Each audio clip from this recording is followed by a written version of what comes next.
Why do we sleep at night?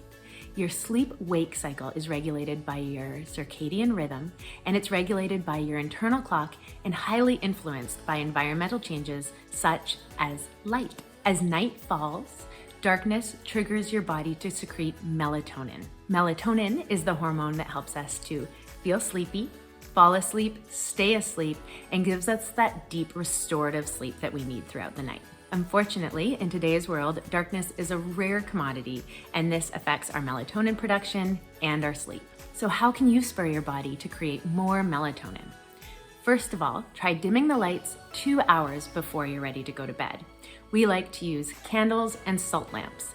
They create a really gentle, more natural ambient light. Also, put down those electronic devices. They unfortunately create a blue light that negatively impacts our body's melatonin production. Finally, make your bedroom as dark as possible.